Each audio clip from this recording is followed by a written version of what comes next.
জিন আল্লাহর তৈরি এক অনন্য সৃষ্টি। মানবজাতির শুরু থেকে জিনের অস্তিত্ব লক্ষ্য করা যায়। তবে এই জিনকে ঘিরে মানুষের মনে তৈরি হয়েছে নানান জল্পনা কল্পনা। অদৃশ্য এই জিন কিভাবে মানুষের সম্মোহিত করে আর কিভাবেই বা মানুষের সামনে ভয়ঙ্কর রূপে ধরা দেয়, সেটা নিয়েও মানুষের মনে তুমুল এক কৌতূহল রয়েছে। আর ঠিক এমনই একটি সত্য ঘটনার আলোকে নির্মিত হয়েছে জিন মুভিটির গল্পে জিন নিয়ে স্পষ্ট এক ধারণা দেওয়া হয়েছে। একটা ভয়ানক জিন এক সুন্দরী মেয়েকে সম্মোহন করে তার সাথে দিনের পর দিন বসবাস করে। কিন্তু জিনটি মেয়েটির কাছে কি চায় আর কেনই বা মেয়েটিকে তার এত পছন্দ? জিনটি কি মেয়েটির লালসায় ডুবে যায়, নাকি এর পেছনে রয়েছে ভয়ঙ্কর এক স্বার্থ? সেটি জানতে হলে দেখতে হবে সম্পূর্ণ এক্সপ্লেনেশনটি। সম্পূর্ণ মুভিটির প্রপার মজা নিতে চাইলে বঙ্গ থেকে দেখে নিতে পারেন। তো চলুন আর কথা না বাড়িয়ে সরাসরি চলে যাই মূল কাহিনীতে। মুভির শুরুতেই আমরা একটা দম্পতিকে বিছানায় দেখতে পারি। তারা নতুন বিয়ে করেছে। এরা হলো রাফসান এবং মোনা। গভীর রাতে রাফসান তার পাশে তার স্ত্রীকে দেখতে পায় না, তাই সে মোনাকে বিভিন্ন জায়গায় খুঁজতে থাকে, কিন্তু কোথাও সে মোনাকে খুঁজে পায় না। এরপর সে খুঁজতে খুঁজতে মোনাকে একটি জায়গায় দাঁড়িয়ে থাকতে দেখে। রাফসান তখন মোনাকে পিছন থেকে ডাকতেই মোনা তার ভয়ঙ্কর চেহারা নিয়ে রাফসানের দিকে তাকায়। রাফসান তখন তাকে দেখে ভয় পেয়ে যায়, আর মোনা তখন তার দিকে ভয়ঙ্কর দৃষ্টিতে এগিয়ে আসতে থাকে আর উর্দুতে একের পর এক কথা বলতে থাকে। রাফসান তখন অনেক ভয় পায়, তাই সে পেছাতে থাকে। পেছাতে পেছাতে রাফসান দেয়ালের সাথে লেগে পড়ে, আর তখনই লাইট জ্বলে ওঠে। লাইটের আলোতে মোনা অজ্ঞান হয়ে পড়ে যায়। তারপর রাফসান তাকে নিয়ে রুমে এসে বিছানায় শুইয়ে দেয়। রাফসান তখন তাকে মোনা মোনা করে ডাকলেও সে শুনতে পায় না, সে তখন ঘুমাচ্ছিল। রাফসান তখন মোনার কপালে হাত বুলিয়ে দেয় এবং তার এরকম পাগলামো দেখে চিন্তা করতে থাকে। এরপর আমরা পরের দিন সকালের দৃশ্য দেখতে পারি। মোনা নিজের হাতে টেবিল ভর্তি রান্না করে রেখেছে। এতে রাফসান খুবই খুশি হয়। তারপর কথায় কথায় রাফসান বলে, তুমি কিন্তু উর্দু খুব ভালো জানো। তখন মোনা বলে, আমি তো উর্দু জানি না, এই জন্য তো আমি উর্দু মুভি দেখি না। এটা শুনে রাফসান কিছুটা অবাক হয়। যাই হোক, তারপর তারা খাওয়া দাওয়া শেষ করে। এরপর রাফসান বের হওয়ার সময় কিছুটা জোর এবং ভালোবাসা নিয়ে মোনাকে একটু আদর করে বের হয়। আর এদিকে মোনা কাজের মেয়ে শেফালিকে নিয়ে পুরো ঘরটা সুন্দর করে সাজাতে থাকে। ঘর সাজানোর সময় মোনা রাফসানের ড্রয়ারে একটা মেয়ের ওড়না দেখতে পায়, যা দেখে মোনার কিছুটা সন্দেহ হয়। তাই সে কাজের ছেলেটার কাছে জানতে চায় এই ওড়নাটা কার। তখন সে কথা ঘুরিয়ে উত্তর দেয়, এটা তো খালাম্মার। তখন মোনা বলে, তাহলে আমি আম্মাকে জিজ্ঞেস করি, এটা কি সত্যি আম্মার নাকি? তখন আর কাজের ছেলেটা মিথ্যা বলতে পারে না, সে জানিয়ে দেয় এটা লতা নামের একটা মেয়ের। তখন মোনা লতার পরিচয় জানতে চায়। তখন সে জানায় লতা হলো ভাইজানের তো বোন। ওই যে চাচাতো, মামাতো, ফুফাতো, কত রকমের তো বোন আছে, এর মধ্যেই এক প্রকারের বোন হলো লতা। এটা শুনে মোনা জানতে চায়, তাহলে ওর ওড়না এখানে কেন? তখন কাজের ছেলে জানায়, এই লতা আপাত প্রতিদিনই এই বাড়িতে আসতো, আর আসতো সরাসরি ভাইজানের বেডরুমে আসতো। তখন মোনা জানতে চায়, লতা বেডরুমে এসে কি করত? তখন কাজের ছেলে জানায়, তা তো বলতে পারবো না, বেডরুমে এসে লতা আপা দরজা বন্ধ করে দিত। এটা শুনে মোনা খুবই রেগে যায় আর রাফসানের আসার অপেক্ষা করে। এরপর আমরা লতাকে দেখতে পারি। রাফসান লতার ফটোশুট করছে। তখন লতা রাফসানকে বাজে ইঙ্গিত দেয়। এতে রাফসান কিছুটা বিব্রত বোধ করে। তারপর লতা রাফসানের কাছে এসে গভীরভাবে স্পর্শ করতে চায়, কিন্তু রাফসান তাকে এড়িয়ে চলে। এরপর রাফসান বাড়ি ফিরে। তখন কাজের ছেলে জানায়, ভাবি তো লতা আপার ওড়না পাইছে, আর এটা নিয়ে সে তুলকালাম বাঁধিয়ে দিয়েছে। এসব শুনে রাফসান অনেক ভয় পেয়ে যায়। তারপর সে রুমে এসে মোনার সাথে দুষ্টমি করতে চায়, কিন্তু মোনা তাকে এড়িয়ে চলে আর বলে, লতা তোমার সাথে দরজা বন্ধ করে ওড়না ফেলে কি করত? তখন রাফসান বলে, আগে আমাকে বিশ্বাস করো, তারপর বলছি। ওই যে লতাও প্রতিনিয়ত আমাকে ফাঁসানোর চেষ্টা করছে, ও আজকেও আমাকে বাজে ইঙ্গিত করেছে, আমি পাত্তা দেইনি। আর ওড়না হয়তো এটাও চালাকি করে রেখে দিয়েছে। আমি শুধু তোমাকেই ভালোবাসি, ওকে আমি কখনোই পাত্তা দেই না। তোমার বিশ্বাস না হলে মাকে ডাকি। এই বলে সে মাকে ডাক দেয়, কিন্তু তার আগেই মোনা তার মুখ চেপে ধরে আর বলে, বুঝতে পেরেছি, তোমরা সব পুরুষই একই রকম, মেয়ে মানুষ দেখলে মাথা নষ্ট হয়ে যায়। তখন রাফসান বলে, সব পুরুষের কথা বলতে পারবো না, তবে আমার কথা বলতে পারি। সারাটা জীবন একটা মানুষকে দেখেই মাথা নষ্ট হয়েছে, আর সে হচ্ছে শুধুই তুমি। আমার জন্মই হয়েছে তোমার জন্য। এরপর একটা রোমান্টিক সং প্লে হয়।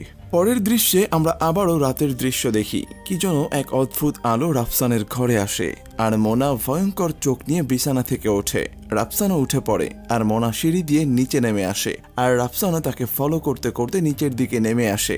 তারপর মোনা আয়নার সামনে এসে ভয়ঙ্করভাবে উর্দু বলতে থাকে, যা দেখে রাফসান খুবই ভয় পায়। মোনার ভয়াবহ তীব্রতা অনেক বেশি থাকায় রাফসান রুমের লাইট অন করে দেয়, আর এতে মোনা জ্ঞান হারিয়ে পড়ে যেতে থাকে। রাফসান তখন তাকে ধরে ফেলে আর রুমে নিয়ে আসে। পরের দিন রাফসান মোনাকে নিয়ে হসপিটালে আসে, কিন্তু হসপিটালের সকল চেকআপ শেষ করে ডাক্তার জানায় মোনা সম্পূর্ণ সুস্থ। মোনার মাথা এবং ব্রেন পুরোপুরি ঠিক আছে। তবে রাফসান বলে, তাহলে ও যে এসব করছে এর কি হবে? তখন সেই ডাক্তার জানায়, ওনাকে আপনি ভালো কোনো সাইকিয়াট্রিস্টের কাছে নিয়ে যান, হয়তো ওনারাই এর কোনো ভালো ব্যাখ্যা দিতে পারবে। পরের দৃশ্যে আমরা কমলা বাবা নামের একজন দরবেশকে দেখতে পারি। ওনার কাছে এসে কালাম নামের একজন বলে, আপনি আমাকে যতই বুঝান আমি কিন্তু জিনভূত বিশ্বাস করি না। তখন সেই বাবা জানায়, আল্লাহর কোরআনে জিনের কথা আছে, আর তোর বাড়িতে জিনের আসর আছে। তখন কালাম বলে, যদি জিন সত্যি সত্যি থাকে তাহলে হাজির করেন, আমার সাথে মোলাকাত করাইয়া দেন। তখন কমলা বাবা রাজি হয় আর তার হাতে একটা শিমের বিচি দেয়, আর জানাই এটা কোনো যেন তেন শিমের বিচি না, এটা ঘুমাইয়া থাকা জিন। তুই যদি হাত মুট কইরা চাইপা ধরস তাহলে আস্তে আস্তে বিচি গরম হব, তোর গায়ের গরমে জিনের ঘুম ভাঙবো, আর জিন জাগলে তোর হাত পুইরা যাব, আর বিচি ফালাইয়া দিলে ও তোর জান কবজ করব। তখন কালাম বলে, আমার হাত তো গরম হইতাছে। তখন বাবা জানায়, এটা এর মধ্যে রাখ, ফালাস না, নইলে তোর বিপদ হবে। কালাম তখন তাড়াতাড়ি বিচিগুলো পাত্রে রাখতে থাকে, কিন্তু হঠাৎ করেই একটা বিচি মাটিতে পড়ে যায়। তখন সেই দরবেশ বাবা বলে, এইটা তুই কি করলি? এই বলে সে উপরের দিকে জিনকে দেখিয়ে বলে, এই জিন তোর জান কবজ করব। তখন কালাম তার কাছে বাঁচার জন্য আকুতি করে। তখন সেই কমলা বাবা বলে, ফজরের ওয়াক্তের আগে যদি তুই নদী পার হতে পারোস তাইলে তুই বাইচা যাবি, নইলে ওই জিন তোকে সবার জান ধইরা টান দিব। তাই কালাম তাড়াতাড়ি যাওয়ার জন্য দৌড় দেয়, আর এই সম্পূর্ণ ঘটনাটা দূর থেকে কেউ একজন ভিডিও করছিল। কালাম তখন বাড়ি ফিরে তার ভাইকে সাথে নিয়ে পালাতে চায়, আর তখন তাদের বাড়িতে বিকট কিছু শব্দ এবং ভয়ানক কিছু ঘটে। বৈদ্যুতিক লাইন আসে আর যায়, এমনটাই ঘটতে থাকে তখন, যা দেখে তারা তাড়াতাড়ি পালাতে থাকে। তখন হঠাৎ তারা তাদের সামনে দুজন মানুষকে আফসার মতো করে দেখে, যা দেখে তারা খুবই ভয় পায় এবং সেখানেই শুয়ে পড়ে। তখন সেই দুজন এগিয়ে আসে আর নিজেদের পরিচয় করিয়ে দেয়। ওনার নাম হচ্ছে বিজয় এবং ওনার সাথে যে মেয়েটি তার নাম তনুষা। তারা গতকাল গ্রামে এসেছে, এসেই নাকি এই গ্রামের কমলা বাবাকে ফলো করছে। তারপর তারা কালাম এবং তার ভাইকে নিয়ে বাড়ির পেছনের দিকে যায়। তখন তারা দেখতে পায় একজন লোক ইচ্ছা করে অবিরত ইলেকট্রনিক লাইট দিচ্ছে আর বন্ধ করছে, আর অন্য দুজন দরজা খোলা এবং বন্ধ করে ভয়ঙ্কর শব্দ করছে। অন্যদিকে সেই বাবা ৩-৪ জন লোক নিয়ে পুরনো আমলের সেই শিং কাটার কাজ করতে থাকে। তারপর বিজয় তাদের কাছে যায়, আর তখনই পুরো ফোর্স এসে তাদেরকে ধরে নিয়ে যায়। এরপর সেই কালাম জানায়, তবে সত্যি কিন্তু শিমের বিচিটা গরম ছিল। তখন তনুষা বলে, প্রকৃতপক্ষে এটা শিমের বিচি ছিল না, থার্মোডিনামিক একটা কেমিক্যাল আছে, এটা দিয়েই এই বিচিটা বানানো হয়েছে, তাই হাতের চাপে ওটা গরম হয়েছে। তখন তারা বিজয় এবং তনুষাকে ধন্যবাদ দেয়। আর তখন বিজয় জানায়, পৃথিবীতে জিনভূত বলতে কিচ্ছু নেই, সবই হলো কুসংস্কার। কিছু মানুষ নিজেদের স্বার্থসিদ্ধির জন্য জিনভূতের গল্প বলে মানুষের ভয় দেখানোর চেষ্টা করে। তাই সে তাদেরকে বলে, যেখানেই এরকম ভণ্ডামি দেখবেন আমাদেরকে খবর দেবেন। এই বলে বিজয় সেখান থেকে বিদায় নেয়। এরপর আমরা মোনা এবং রাফসানকে দেখতে পারি, তারা সোফায় বসে টিভি দেখছে। এমন সময় লতা তাদের বাসায় আসে। রাফসান তো তাকে দেখে পুরাই থতমতো ধরে যায়। তারপর সে মোনাকে শুভেচ্ছা জানায় আর বলে, নাইস ক্যাচ, তবে এই ক্যাচটা আমার ধরার কথা ছিল। এমনটা শুনে মোনা লতার উপর রেগে যায়। এরপর তারা সোফায় বসে আর মোনা নাস্তা আনতে যায়, কিন্তু মোনা আর ফিরে না। তাই রাফসান মোনাকে অনেক খুঁজতে থাকে। কোথাও না পেয়ে রাফসান ছাদে আসে আর দেখে মোনা ছাদের রেলিং দিয়ে ভয়ঙ্কর ভাবে হাঁটাহাঁটি করছে। মোনার এমন অদ্ভুত আচরণ দেখে রাফসান খুবই অবাক হয়। তারপর রাফসান তার কাছে গিয়ে তাকে নিচে নামিয়ে আনে। তখন মোনা রাফসানকে শক্ত করে জড়িয়ে ধরে। তারপর আবারও মোনা লতার দিকে ভয়ঙ্কর ভাবে তাকায়, যা দেখে লতা অজ্ঞান হয়ে যায়। এরপর একটা আন্টি বাবা আসে মোনাকে দেখতে। আন্টি বাবা তখন জানায়, এই বাড়িতে দুষ্টু জিনপরি আসর করছে, আমি সব মুক্ত করে দেব, কিন্তু এর আগে আমার হাদিয়া লাগবে। তারপর তাকে হাদিয়া দেওয়া হয়। তখন সেই আন্টি বাবা জানায়, যার উপর দুষ্টু জিন ভর করেছে তাকে হাজির করা হোক। তখন রাফসানের মা মোনাকে নিয়ে আসে। তখন সেই আন্টি বাবা তার হাতে একটা রুমাল পরাতে চায়, কিন্তু মোনার এই অদ্ভুত ভয়ঙ্কর চোখ দেখে সে ভয় পেয়ে পালিয়ে যায়। অর্থাৎ এই আন্টি বাবাও একজন ভণ্ডলোক। তারপর আমরা বিজয়কে দেখতে পারি। এই বিজয় হলো বিশ্ববিদ্যালয়ের সাইকোলজি টিচার। তার মতে পৃথিবীতে জিন ভূত বলতে কিছুই নেই, সবই মানুষের ভুল ধারণা। এসব নিয়েই সে ক্লাসটি নিয়ে নেয়। ক্লাস শেষ করে বিজয় বের হলে তাকে পেছন থেকে রাফসান ডাক দেয়। এই রাফসান আর বিজয় ছোটবেলা থেকেই ঘনিষ্ঠ বন্ধু। রাফসান তখন বিজয়ের সাথে জরুরি কিছু কথা বলতে চায়, তাই বিজয় তাকে তার চেম্বারে নিয়ে আসে। সেখানে তনুষাও ছিল। বিজয় তখন রাফসানকে তনুষার সাথে পরিচয় করিয়ে দেয়। তখন রাফসান জানায়, আমার স্ত্রী বেশ কয়েকদিন ধরেই অদ্ভুত কিছু আচরণ করছে, যার কোনো ব্যাখ্যাই পাচ্ছি না। ডাক্তারের কাছে গিয়েছিলাম, উনি জানালো সবকিছু ঠিকঠাক আছে। আর মোনার সমস্যা জেনে বলল সাইকিয়াট্রিস্টের সাথে কথা বলতে। তখন বিজয় বিয়ের ঘটনা থেকে সবকিছু বলতে বলে। তখন রাফসান জানায়, আমি আর মোনা দুজনকে ভালোবাসতাম, কিন্তু মোনার মা আমাদের এই বিয়েতে একটুও মত দেননি, তাই আমি মোনাকে নিয়ে পালিয়ে বিয়ে করি। বিয়ের ঠিক 2 দিন পর আমি মোনা আর মা দাদি বাড়ি যাই দাদির সাথে দেখা করতে। দাদি সহ সবাই মোনাকে খুব পছন্দ করত। সবকিছুই খুব সুন্দর কাটছিল। সেখানে ছোটখাটো একটা অনুষ্ঠানও হয়। অনুষ্ঠান শেষে তারা ক্যামেরা নিয়ে বের হয় ভালো কিছু স্মৃতিময় ছবি তোলার জন্য। নদীর ধারে বেশ কিছু ছবিও তোলে। এরপর মোনা একটি পুরনো জমিদার বাড়ি দেখে জানতে চায় ওখানে কেউ থাকে না। তখন রাফসান বলে, না, ওটা একদম খালি, আসো ওখানে গিয়ে কিছু ছবি তুলি। এরপর রাফসান মোনাকে নিয়ে সেখানে যায়। আর মোনা বলে, এটা দেখে তো মনে হয় এখানে কোনো লোকজন আসে না। তখন রাফসান বলে, আসবে কেমনে, এটা নিয়ে একটা ভয়ঙ্কর গল্প আছে। তখন মোনা অবাক হয় আর সে সম্পর্কে জানতে চায়। তখন রাফসান তাকে জানায়, এই দত্তবাড়ির জমিদাররা খুবই অত্যাচারী ছিল, বিশেষ করে এই বাড়ির শেষ কর্তা। উনি দূর দূরান্ত থেকে মেয়েদের ধরে নিয়ে আসতো আর তাদেরকে নির্যাতন করে পিছনের একটি কুড়াতে ফেলে দিত। এরপর রাফসান তাকে পেছনের দিকে নিয়ে যায়। এরপর মোনা জানতে চায়, এই দত্তদের কেউ কিছু বলতো না? তখন রাফসান বলে, আগে কেউ তেমন কিছু বলেনি, তবে যেদিন ইমাম সাহেবের মেয়েকে জমিদার বাড়ির লোকজন ধরে নিয়ে আসছিল সেদিন গ্রামবাসী ক্ষেপে যায় আর সবাই একসাথে মিলিত হয়ে জমিদার বাড়ির সবাইকে খুন করে ফেলে আর এরপর তাদেরকে কুয়োর মধ্যে ফেলে দেয়। আর এরপর রাফসান মোনাকে নিয়ে সেই কুয়ার কাছে নিয়ে যায় আর সেখানে বসিয়ে কিছু ছবি তোলে। তবে তখনই উপরে কিছু ভয়ানকের আভাস পাওয়া যায়। রাফসান তখন তাকে ভালো করে কুয়াতে বসতে বলে যাতে সে সুন্দর করে ছবি উঠাতে পারে। আর ঠিক তখনই মোনা কুয়াতে পড়ে যায়, যা দেখে রাফসান অস্থির হয়ে পড়ে এবং সেও কুয়াতে লাফ দিয়ে নেমে মোনাকে তুলে নিয়ে আসে। বাড়ি এনে রাফসান ডাক্তারকে দিয়ে মোনাকে চেক আপ করায়। তখন ডাক্তার জানায়, অনেক দিনের পচা পানি ভেতরে গেছে, তো তাই সম্ভব হলে আজকেই ঢাকায় নিয়ে চেক আপ করাতে। এরপর রাফসান মোনার এই অসুস্থতার কথা জানাতে তার শাশুড়ি আম্মাকে কল করে। তারপর রাফসান মোনাকে নিয়ে হসপিটালের দিকে যেতে থাকে, কিন্তু কিছুক্ষণ পর মোনার জ্ঞান ফিরলে সে জানায়, আমার তো কিছুই হয়নি, আমি তো সম্পূর্ণ সুস্থ, এখন আমি হসপিটালে যাব না। এই বলে সে জোর করতে থাকে। তাই রাফসান বাধ্য হয়ে তাকে নিয়ে বাসার দিকে আসে। বাসায় ফিরে মোনা একটা তেলাপোকা দেখতে পায়, তাই সে ঝাড়ু নিয়ে তেলাপোকা মারতে পিছু নেয়। এমন সময় সেখানে মোনার মা আসে। মোনার মা আজকেই প্রথম এই বাড়িতে আসছে।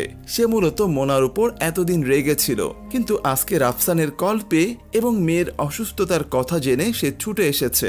আসলেই মারা এমনই হয়, সন্তানেরা হাজারো ভুল করলেও মায়েরা সব অভিমান ভুলে কাছে টেনে নেয়। তখন মোনা এসে তার মাকে সরি বলে আর তার মাও সব মেনে নেয়। তবে ওই দিনের পর থেকেই মোনা এমন অদ্ভুত ব্যবহার করতে থাকে। এরপর ঘটনা বর্তমানে আসে আর সবকিছু জেনে বিজয় জানায়, আজকেই আমরা তোর বাসায় যাব। এরপর বিজয় রাফসানের বাড়ি আসে আর রাফসান তখন মোনাকে বিজয়ের সাথে পরিচয় করিয়ে দেয়। তখন মোনা জানতে চায়, আচ্ছা বলুন তো আপনার আসলে কি সমস্যা? তখন রাফসান বলে, আমরা যখন কারো ঘটনা কল্পনায় অনুভব করি তখন সেটার প্রতিচ্ছবি নিজের মধ্যে অনুভব করি। হয়তো আপনি কোনো ঘটনার সাথে নিজেকে অনুভব করেছেন। তখন রাফসান জানতে চায়, তাহলে যে চোখ সাদা হয়ে যাওয়া, রেলিং এর উপর দিয়ে হাঁটা, এসবের কি ব্যাখ্যা দিবি? তখন বিজয় বলে, এটা হয়তো কোনো লেন্সের বিষয়। তারপর বিজয় মোনার কাছে জানতে চায়, আপনার কাছে কি কোনো লেন্স আছে? তখন মোনা জানায়, আছে। রাফসান তখন বলে, আচ্ছা তাহলে রেলিং এর উপর দিয়ে হাঁটা এর ব্যাখ্যা কি? সে সময় তনুষা বলে, এটা তো আরো সহজ, এই যেমন আমরা যদি 5 ইঞ্চি উঁচু রেলিং এ হাঁটি তাহলে কিন্তু পড়ে যায় না, তবে 5 তলা উঁচু রেলিং এ হাঁটতে গেলে আমাদের পড়ে যাওয়ার সম্ভাবনা বাড়ে, কারণ তখন আমাদের উঁচু ভীতি কাজ করে। তবে মোনার মধ্যে সেই ভয়টা কাজ করেনি, তাই সে এমনটা করছে। তখন রাফসানের মা বলে, তাহলে আমার বৌমা কি করলে ভালো হবে? তখন তারা জানায় আজকে তারা মোনাকে অবজারভেশনে রাখবে। এরপর আমরা দেখি রাফসান আর তনুষা রাত জেগে ক্যামেরা দিয়ে ড্রয়িং রুমের দৃশ্যটা নজরে রাখছে। তনুষা তখন বিজয়কে তার ভালোবাসার কথা বলতে চায়। এমন সময় তারা খেয়াল করে মোনা ড্রয়িং রুমে দা নিয়ে আসে, যা দেখে বিজয় নিচে নেমে আসে। মোনা তখন সবাইকে মেরে ফেলতে চায় আর বলে মোনা শুধুই আমার, মোনা আমার প্রথম ভালোবাসা। বিজয় তখন বলে মোনা তো রাফসানের বিবি। তখন মোনা সবাইকে মেরে ফেলতে চায়। এমন সময় লাইট জ্বলে ওঠে আর মোনা জ্ঞান হারিয়ে ফেলে। ঠিক তখনই রাফসান সেখানে এসে মোনাকে ধরে ফেলে আর জানতে চায় এখন বলো মোনার কি হয়েছে। বিজয় তখন আর কিছুই বলতে পারে না। সে পরের দিন মোনার বাড়িতে আসে আর তার মায়ের কাছে জানতে চায় মোনা কি উর্দু জানে। তখন তার মা জানায় না তো, আমার মেয়ে একদমই উর্দু পারে না। তখন বিজয় বুক শেলফে এসে উর্দু শিখে নামের একটা বই দেখতে পায়। সেখানে মোনা উর্দুতে তার নাম লিখে রেখেছে। এমনটা দেখে বিজয় অবাক হয় এবং সেটা ছবি তুলে রাখে। তারপর বিজয় জানতে চায় বুকশেলফের এই বইগুলো কার। তখন মোনার মা জানায় এগুলো মোনার বাবা পড়তো, তবে মাঝে মধ্যে মোনাও এই বই নিয়ে ঘাটাঘাটি করত। পড়তে না পারলেও এই বই নিয়ে ঘাটাঘাটি করাই ছিল ওর অভ্যাস। এসব শুনে রাফসান সেই জমিদার বাড়ি আসে। এরপর সে দরজা খুলে ভিতরে প্রবেশ করে। তখন সেখানে সে বিভিন্ন ভয়ানক দৃশ্য এবং শব্দ শুনতে পায়। উপরে উঠতে গেলে সে একটি পুরনো সাপ দেখতে পায়। উপরের সবকিছুই খুব ভয়ানক ছিল। সেখানে সে রক্ত দিয়ে উর্দুতে মোনা নাম লেখা দেখতে পায়। বিজয় তখন নামটার ছবি তুলে রাখে আর এরপর সে কারো উপস্থিতি টের পায়। আর তখনই পেছন থেকে রাফসান তাকে ডাক দেয়। মূলত রাফসানও তাকে খুঁজতে খুঁজতে এখানে এসেছে।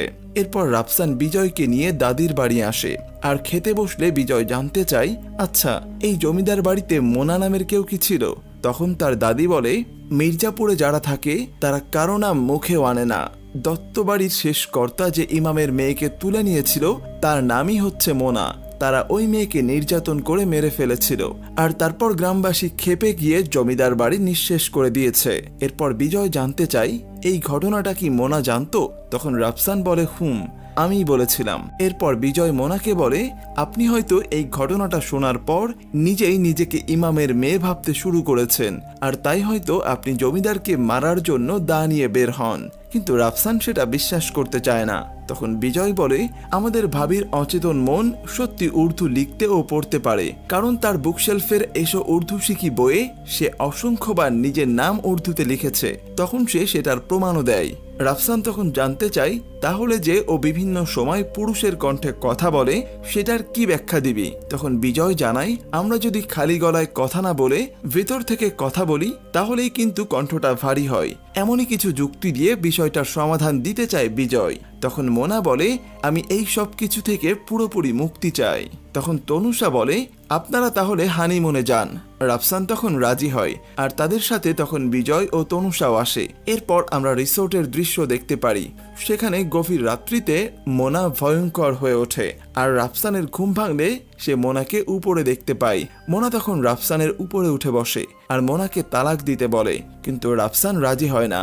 তাই সে রাফসানকে মেরে ফেলতে চায়। রাফসান তখন বাঁচার জন্য অনেক ছটফট করে, কিন্তু সে রাফসানকে ছাড়ে না। রাফসান তখন বাঁচার জন্য বিজয় বিজয় বলে চিৎকার করতে থাকে। তখন বিজয় দরজা ভেঙে ভিতরে আসে আর রাফসানকে ছেড়ে দিতে বলে। মোনা তখন বিজয়কে ফেলে দেয় আর তাকেও আক্রমণ করে। মোনার এই ভয়ঙ্কর হিংস্রতম আচরণ সবাইকেই চমকে দেয়। আর তখনই গিয়ে রাফসান লাইট অন করে আর মোনা অজ্ঞান হয়ে যায়। তারপর রাফসান বিজয়কে বলে সবই তো দেখলি নিজের চোখে, এখন বল কেন হচ্ছে আর এসব কিছু কি ব্যাখ্যা দিবি। তখন বিজয় বলে সবকিছুর ব্যাখ্যা আমার কাছে নাই, এর ব্যাখ্যা একজনই দিতে পারে, তিনি হচ্ছেন এলাহি, ডক্টর মোহাম্মদ ফজলে এলাহি। এরপর তারা সবাই মিলে এলাহির কাছে যায় আর পুরো ঘটনা জানায়। তখন বিজয় বলে এই সব কিছুর কোনো ব্যাখ্যায় আমি খুঁজে পাচ্ছি না। তখন এলাহি বলে বিজ্ঞানের ব্যাখ্যা যেখানে শেষ, ধর্মের ব্যাখ্যা সেখান থেকে শুরু। বিজয় যেহেতু জিন ভূত বিশ্বাস করে না, তাই এলাহি জানায় যদি তুমি কোরআন বিশ্বাস করো তাহলে তোমাকে জিনও বিশ্বাস করতে হবে। আল্লাহ তাআলা কোরআনের 55 নম্বর সূরার 15 নম্বর আয়াতে জানিয়েছে আমি জিনকে সৃষ্টি করেছি ধূমরহীন আগুনের শিখা থেকে। এছাড়া আল্লাহ পাক কোরআনে এটাও বলেছে আমি জিন ও মানব জাতিকে কেবলমাত্র আমার ইবাদতের জন্য সৃষ্টি করেছি, অর্থাৎ জিন বিদ্যমান কিন্তু হয়তো এর কোনো অস্তিত্ব নাই। বাতাসের যেমন কোনো অস্তিত্ব নাই, তেমনি জিনেও অস্তিত্ব নাই। এর সবকিছু আল্লাহর ব্যাপার।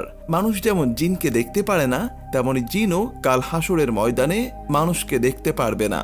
তবে হ্যাঁ, একটা কথা আমাদেরকে সবসময় মনে রাখতে হবে, মানুষ মরে গেছে তার আত্মা জিন হয়ে যায়, এটা কিন্তু ইসলাম সমর্থন করে না। এমন সময় ইলাহি ভয়ানক কিছুর আভাস পায়, তাই সে সাদের দিকে ছুটে আসে। আর আমরা দেখি মোনা সাদ থেকে উপরের দিকে যাচ্ছে। এমনটা দেখে ইলাহি সূরা পড়ে পানিতে ফু দিয়ে সেই পানি মোনার শরীরে ছিটিয়ে দেয়। মোনা তখন জ্ঞান হারিয়ে পড়ে যায়। তারপর তাকে দেখে ইলাহি জানায় এর উপর একটা দুষ্টু জিন আসর করেছে। এখন যদি ওকে তাড়াতাড়ি জিন মুক্ত না করা যায়, তাহলে মোনাকে বাঁচানো যাবে না। তখন রাফসান ইলাহির কাছে আকুতি করে জানায় ওকে তাড়াতাড়ি বাঁচান প্লিজ। তারপর এলাহি তাকে আশ্বস্ত করে এবং তাড়াতাড়ি রুমে নিয়ে যেতে বলে। এরপর এলাহি বিজয় এবং তনুষাকে নিয়ে মোনাদের বাড়ি আসে আর মোনার মাকে জিজ্ঞেস করে মোনার এই দুষ্টু জিনটা ঠিক কতদিন যাবৎ মোনার শরীরকে বশ করেছে। এমনটা শুনে মোনার মা রেগে যায়। সে বলে এই ব্যাপারে আমি আপনার সাথে কোনো কথা বলতে চাই না। এই বলে সে তাদেরকে বিদায় নেয় এবং হ্যান্ডশেকের সময় হাতে একটা চিরকুট দেয়। চিরকুটে লেখা ছিল স্যার মোনাকে বাঁচান। এমনটা দেখে এলাহি সবকিছু বুঝে যায় এবং নতুন করে পরিকল্পনা করে। সে তনুষা আর বিজয়কে দিয়ে রাফসানকে জানায় আজ রাতে যখন মোনাকে জিন ভর করবে তখন সে যেন মোনাকে চোখে চোখে রাখে, যাতে জিনটা মোনার উপর বেশি সময় থাকে। তবে খেয়াল রাখতে হবে জিনটা যেন মোনা বা রাফসানের ক্ষতি না করে। এরপর রাতের বেলা এলাহি, বিজয় আর তনুষা মোনাদের বাসার নিচে অপেক্ষা করে। আর যখন মোনার শরীরে জিন ভর করে ঠিক সেই সময় তারা মোনার মায়ের কাছে যায় আর জানতে চায় কখন থেকে মোনার শরীরে এই জিনটা ভর করেছে। তখন মোনার মা সব সত্যি কথা বলতে শুরু করে। মূলত মোনার মা সেদিন সত্যি বলতে পারেনি, কারণ সেই জিনটা মোনার মায়ের সাথেও আছে। তখন মোনার মা জানায় এই ঘটনাটা ঘটেছিল মোনার জন্মেরও আগে। মোনা তখন 6 মাসের পেটে, আর মোনার বাবার ব্যবসাটাও তখন খুব খারাপ ছিল। তখন আমরা অনেক ঋণগ্রস্ত হয়ে পড়ি, তাই আমি আর মোনার বাবা গ্রামের বাড়ি চলে আসি। একদিন সন্ধ্যায় আমি পুকুর থেকে গোসল করে বাড়ি ফিরছিলাম। এমন সময় সেখানে আমি খুবই ভয়ঙ্কর কিছুর আভাস পাই। আর এরপর থেকে যখনই আমি মোনার বাবার কাছে যাই তখনই আমার সাথে অন্যরকম কিছু ঘটে। মাঝে মাঝে সে মোনার বাবাকে ভয়ও দেখায়। অদ্ভুত সব ঘটনা ঘটতে শুরু করে। তখনই আমি বুঝতে পারি জিনটা আমার উপর ভর করেছে। তারপর পুরো বিষয়টা আমি মোনার বাবাকে বললাম। তখন সে বলল আমাদের গ্রামে একটা বড় আলেম আছে, কালকে আমি তোমাকে ওনার কাছে নিয়ে যাব। আর সেদিনই সে গলায় দড়ি দিয়ে আত্মহত্যা করলো। সবাই ভাবলো হয়তো ঋণের চাপে মোনার বাবা আত্মহত্যা করেছে, কিন্তু আমি জানি জিনই ওনাকে মেরেছে। এরপর আমার আত্মীয় স্বজন আবার আমাকে বিয়ে দিতে চেয়েছিল, কিন্তু আমি রাজি হইনি, কারণ আমি জানতাম আমি যাকেই বিয়ে করব তাকেই ওই জিনটা মেরে ফেলবে। মোনার বয়স যখন 7 বছর তখন জিনটা মোনার সাথেই বেশি সময় কাটাতো। আমার দিকে আগ্রহ কমিয়ে জিনটা মোনার দিকে আকৃষ্ট হচ্ছিল।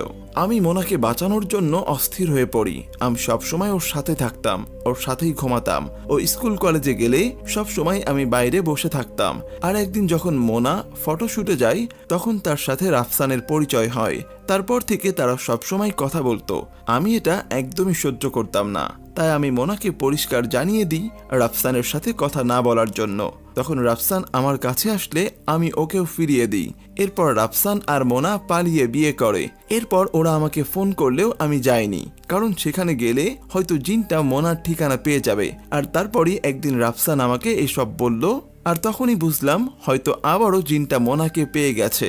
এইসব ঘটনা বলে মোনার মা মোনাকে বাঁচানোর জন্য এলাহির কাছে আকুতি করে। তখন এলাহি বলে মোনা কি এসব জানে? তখন মোনার মা বলে আমি মোনাকে এসবের কিছুই বলি না, কখনো বুঝতেও দেইনি। তারপর এলাহি কোরআনের বিভিন্ন দোয়া এবং সূরা পড়ে ঘর বন্ধ করে দেয় এবং বাড়ির চারপাশ পেরাক দিয়ে ঘিরে রাখে। এরপর সে মোনাকে একটা মালা দিয়ে রাখে আর সে রাফসানকে অনেক সেফ থাকতে বলে। এরপর সে জিনটা এই বাড়িতে আর কোনোভাবেই আক্রমণ করতে পারছিল না।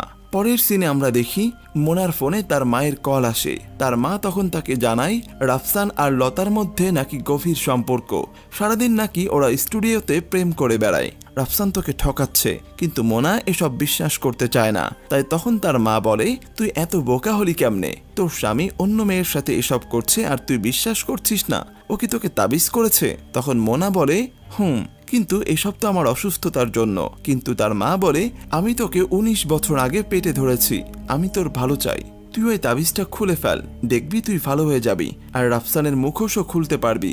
মায়ের মুখে এসব শুনে মোনা বিশ্বাস করে ফেলে আর সে তাবিজটা খুলে ফেলে, আর এই সুযোগে জিনটা তাকে বশ করে। আর এদিকে আমরা দেখি মোনার মাকে এতক্ষণ জিনে বশ করে নিয়েছিল। সে মূলত মোনার শরীরে যাওয়ার কোনো সুযোগ না পেয়ে মোনার মাকে বশ করে এমনটা করেছে। এরপর জিনটা মোনার মাকে মেরে ফেলে। আর এদিকে মোনা ভয়ঙ্কর হয়ে উঠেছে, সে সবাইকে মেরে একাই ছুটতে থাকে, কারো বাধাই সে মানে না। এমন সময় সেখানে রাফসান আসলে তাকেও মোনা ধাক্কা দিয়ে ফেলে দেয়। মোনা তখন খুবই ভয়ঙ্কর ছিল, তাই রাফসান তাড়াতাড়ি ঘরে যায় মালা আনার জন্য, আর কাজের ছেলেটা মোনার পা ধরে থাকার জন্য বলে। তারপর সেখানে রাফসান মালাটা এনে কালিমা পড়ে মোনার গলায় পরিয়ে দেয়, আর মোনা জ্ঞান হারিয়ে ফেলে। এরপর রাফসান সবাইকে ডেকে এনে মোনার এই দুরবস্থার কথা জানায়। এলাহি তখন বলে, তাবিজ আর ঘরবন্দি এগুলো কোনো কিছুই চিরস্থায়ী সমাধান না। আগামীকাল আমাবস্যা, এই দিনে জিন যে কোনো কিছুর মূল্যেই মোনাকে বশ করতে আসবে, কিন্তু আমরা যদি জীবন বাজি রেখে মোনাকে সেভ করতে পারি তাহলে মোনাকে মুক্ত করা যাবে। তখন রাফসান বলে, আমি মোনার জন্য আমার জীবনটাও দিতে রাজি। তখন বিজয় বলে, রাফসান আমার ছোটবেলার বন্ধু, ওর জন্য আমি সবকিছুই করতে পারবো। এই বলে তারা অনেক দূরের একটি একাকী বাড়িতে যায়। মূলত এই বাড়িতেই এলাহি মানুষকে জিন মুক্ত করে। সেখানে গিয়ে এলাহি সবাইকে অজু করে আসতে বলে, আর নিজে গিয়ে ঘরটা পবিত্র করে নেয় এবং বিভিন্ন অস্ত্র ও জায়নামাজ নিয়ে একটা বৃত্ত তৈরি করে সবার বসার ব্যবস্থা করে। তখন এলাহি রাফসান আর বিজয়ের বুকে দাগ কেটে সবাইকে বসতে বলে, আর জানিয়ে দেয়, ওই দুষ্টু জিনটার সাথে যুদ্ধ করার জন্য আমি সকল প্রস্তুতি নিয়ে নিয়েছি। কাল সুবে সাদিকের আগে আমরা কেউ কোনোভাবেই এই বৃত্তের বাইরে যাব না। যতক্ষণ তোমরা এই বৃত্তে থাকবে ততক্ষণ তোমরা নিরাপদ, এই বৃত্তের বাইরে গেলে তোমরা কেউই বাঁচবে না। এরপর রাত গভীর হতে থাকে আর তাদের উপরে আক্রমণের তীব্রতা শুরু হতে থাকে। রাত যখন 12টা বাজে ঠিক তখনই বিজয় সেখান থেকে চলে যাওয়ার জন্য ছটফট করে। তখন সে এলাহির এসব কাজকর্মকে পাগলামি বলে আখ্যায়িত করে চলে যেতে চায়।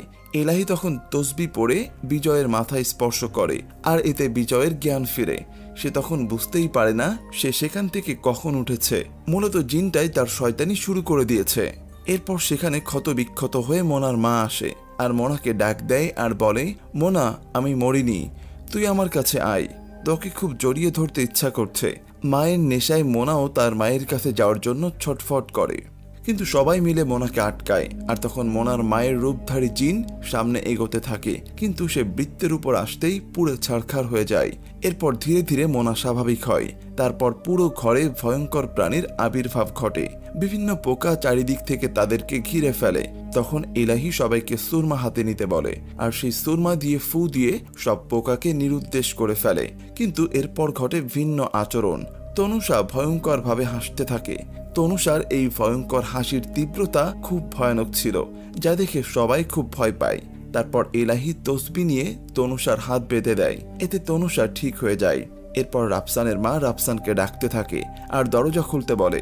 রাফসানের মা জানায়, তোর দাদি মারা যাচ্ছে, তাড়াতাড়ি দরজা খোল। রাফসান তখন যাওয়ার জন্য ছটফট করে। তখন এলাহি তাকে তসবি দিয়ে শান্ত করে।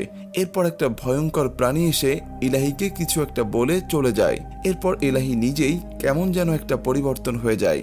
সে নাকি ছোট কোরআনটা গাড়িতে রেখে এসেছে, তাই সে কোরআন আনতে যেতে চায়। তখন সবাই তাকে আটকায় আর তনুষা তাকে পানির ছিটা দেয়। এতে এলাহি স্বাভাবিক হয়ে যায় আর বলে, আমার কি হয়েছিল?